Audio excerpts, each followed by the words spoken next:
স্বাগতম সবাইকে ৮ নম্বর ক্লাসে চ্যাপ্টার অ্যাকাউন্টিং অ্যাসপেক্ট অফ বেটের এই ফরম্যাটের আরও একটা ম্যাথ আমাদের সমাধান করা প্রয়োজন।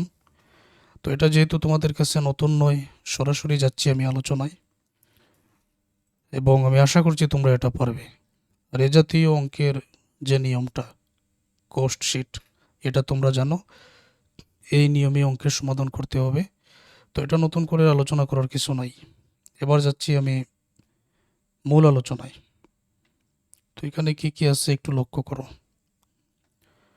র মেটেরিয়াল ইনভেন্টরি জানুয়ারি 1 তারিখে, মানে প্রারম্ভিক যেটা 1 লক্ষ টাকার।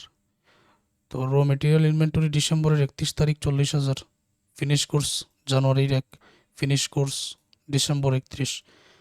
পারচেজ অফ র মেটেরিয়াল, কী পরিমাণ কাঁচামাল ক্রয় করা হয়েছে। তো নিয়ম হচ্ছে যে প্রারম্ভিক র মেটেরিয়ালের সাথে কী পরিমাণ কাঁচামাল ক্রয় এটা যোগ হবে, যোগ করে র মেটেরিয়াল ইনভেন্টরি ডিসেম্বরের 31 বা এন্ডিং যেটা বিগ হবে। তার সাথে ডিরেক্ট ওয়েজেস যোগ করলে প্রাইম কস্ট পাওয়া যাবে। ফ্যাক্টরি রেন্ট আছে এই জায়গায়। আচ্ছা, তো এই যে ডেপ্রিসিয়েশন অন মেশিনারি, যেটা যে কোনো যন্ত্রপাতির অপচয়, এটা কারখানা উপরিব্যয়ের মধ্যে পড়ে।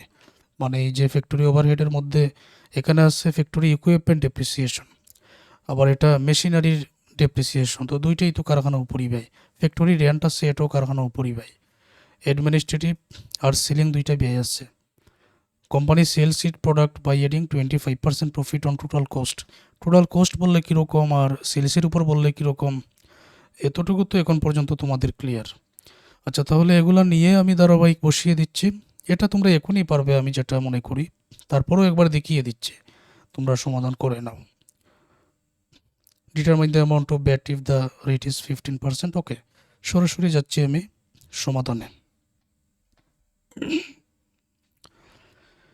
ওপেনিং র মেটেরিয়াল নিয়ে আসো। নিয়ম যেটা ছিল এটা তোমরা ভালো করেই জানো, আমার আলোচনা করার কোনো প্রয়োজন নাই। র মেটেরিয়াল পারচেসটা যোগ করো, যোগ করে নাও এখানে 2 টাকাটা। ক্লোজিং র মেটেরিয়াল এখানে বিগ করো, র মেটেরিয়াল ইউজড পেয়ে যাবেন। ডিরেক্ট ওয়েজেসটা যোগ করো, প্রাইম কস্টটা পেয়ে যাবেন এখানে। ফ্যাক্টরি ওভারহেডের মধ্যে দুইটা আছে, একটা ফ্যাক্টরি রেন্ট আর একটা ডেপ্রিসিয়েশন অন মেশিনারি। এই দুইটা টাকা এখানে বসো, যোগ করে এখানে নিয়ে আসো। উপরের টাকা আর এটা যোগ করলে 5,60,000। এটা ম্যানুফ্যাকচারিং কস্ট বা ফ্যাক্টরি কস্ট বা ওয়ার্ক কস্টও এটা বলতে পারো। নিয়ম অনুযায়ী ওপেনিং ফিনিশ কোর্স এখানে যোগ হবে, যোগ করে নাও।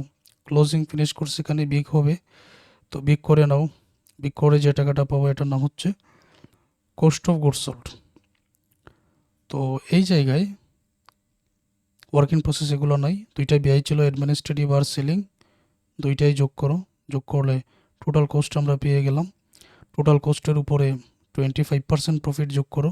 এটা আবার সহজ, আবার যদি বলতো বিক্রয়ের উপরে, তখন এই 4,35,000-কে 25 বলছে, আমি 75 দ্বারা ভাগ করতাম, 25 দ্বারা গুণ করতাম। কেন এটা তোমরা জানো। তো এই হলো প্রফিট। যোগ করে নিলে সেলস প্রাইস 7,93,750। পেইড কোর্সে যারা আসছো, পিডিএফটা আমি একটু পরে ড্রাইভে দিয়ে দিচ্ছি, সেটা তোমরা দেখে নিও। এখন আমাদের দেখতে হবে যে এখানে র মেটেরিয়াল ইউজড আছে কত টাকা, 5,10,000 টাকা আছে। সেলস প্রাইস আছে 7,93,750। আর ব্যাট যেটা বাইর করার জন্য বলা হয়েছে সেটা দেখো, সেলস প্রাইসের 15%, 7,93,750-এর 15% এত। আর র মেটেরিয়াল ইউজ যেটা, ওইটাকে 15 দ্বারা গুণ 115 দ্বারা ভাগ এত। উপরের টাকা থেকে বিক করে দিলে অবশেষে ব্যাট পেবল আমরা পেয়ে যাই।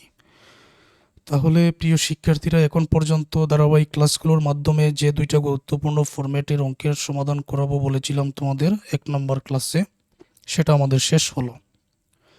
আশা করছি সবাই এর ভিতরে কমন পেয়ে যাবেন। আর যারা পেইড কোর্সে আসছো, পরবর্তী ধারাবাহিক অধ্যায়ভিত্তিক ক্লাসগুলো তোমরা দেখে নাও।